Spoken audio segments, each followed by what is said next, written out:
Nah, sobat, pada kesempatan kali ini kita akan membuat pupuk NPK yang tentunya manfaatnya bisa 10 kali lipat dari pupuk NPK biasa. Dan dengan pembuatan ini kita bisa menghemat penggunaan pupuk NPK ini dengan beberapa bahan yang sederhana, dan tentunya manfaatnya bisa berkali-kali lipat ketika kita aplikasikan ke tanaman kita. Nah, langsung saja untuk bahan-bahannya sangat sederhana. Yang pertama tentunya kita menggunakan NPK. Nah, NPK yang kita gunakan di sini yaitu NPK 16 16 16. Selanjutnya di sini kita menggunakan tambahan yaitu garam. Di sini ada mol, dan di sini ada micin. Micin yang kita gunakan bisa gunakan merek apa saja, dan bahan yang ini yaitu telur yang kita gunakan di sini telur ayam. Bisa sobat gunakan juga telur bebek atau ayam kampung. Dan di sini kita telah menyediakan air di dalam wadah. Setelah kita siapkan air dalam wadah sekitar 3 liter, kita bisa mencampurkan beberapa bahan yang akan kita buat. Jadi di sini kita untuk air 3 liter ini kita cukup menggunakan pupuk NPK sebanyak 2 sendok saja. Nah, di sini kita akan campurkan atau kita racik pupuk NPK yang akan kita fermentasi dengan tambahan beberapa bahan yang ini. Dan tentunya kita buat ini untuk mendapatkan manfaat yang lebih super. Sini kita menggunakan NPK sebanyak 2 sendok makan.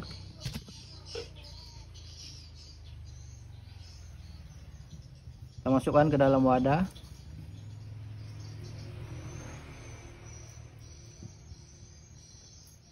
Nah, ini bisa kita langsung lakukan pengadukan. Pastikan saat pengadukan NPK-nya tercampur merata dan semua terlarut.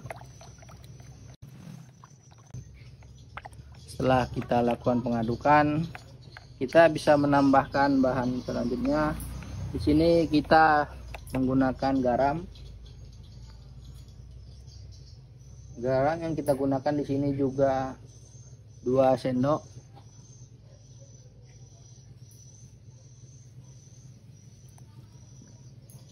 Langsung saja kita campurkan ke dalam wadah.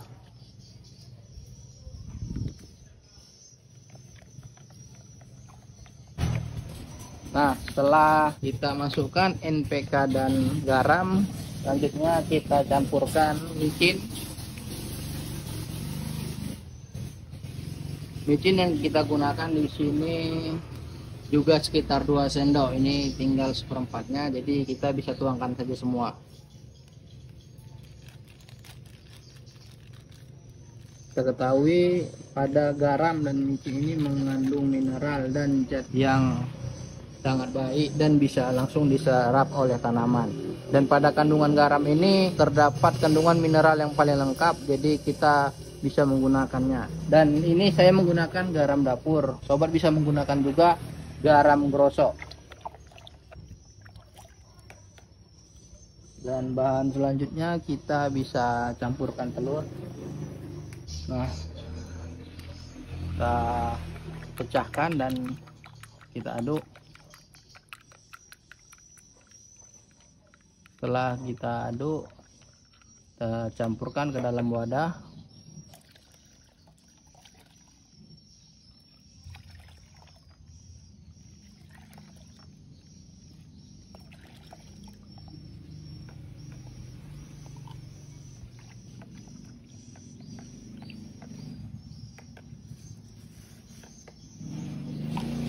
Dan bahan terakhir yang kita gunakan di sini yaitu mol.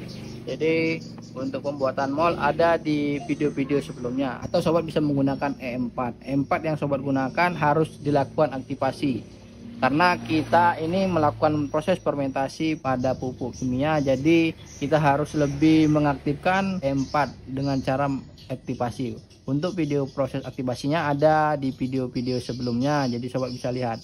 Jadi di sini saya menggunakan mol.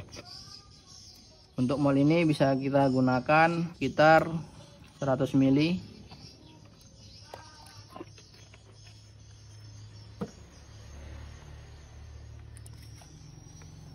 Lalu kita aduk sampai semua bahan tercampur merata dan homogen. Nah, setelah semua bahan kita campur secara merata, bisa kita lakukan penutupan. Kita lakukan penutupan agar terjadi proses fermentasi. Proses fermentasi ini bisa kita lakukan selama 7 hari atau seminggu. Setelah 7 hari, pupuk super ini bisa kita aplikasikan. Nah, untuk cara aplikasinya bisa kita lakukan dengan pengocoran ataupun dengan sprayer pada daun. Untuk dosis saat kita lakukan proses pengocoran bisa kita gunakan 20 sampai 30 ml per liter air untuk cara pengocoran. Sedangkan ketika sobat ingin melakukan secara sprayer atau penyemprotan, bisa sobat lakukan dengan dosis 10 ml per liter air. Jadi karena ini cukup pekat, kita harus melakukan pengenceran saat aplikasi. Oke sobat, untuk interval pengaplikasiannya bisa kita lakukan 4 sampai 7 hari sekali untuk kita aplikasikan secara rutin agar mendapatkan hasil yang maksimal. Oke sobat, sekian pembuatan pupuk super ini, semoga bermanfaat. Dukung terus channel ini dengan cara subscribe, like, komen, dan share sebanyak-banyaknya. Assalamualaikum warahmatullahi wabarakatuh. Salam tani.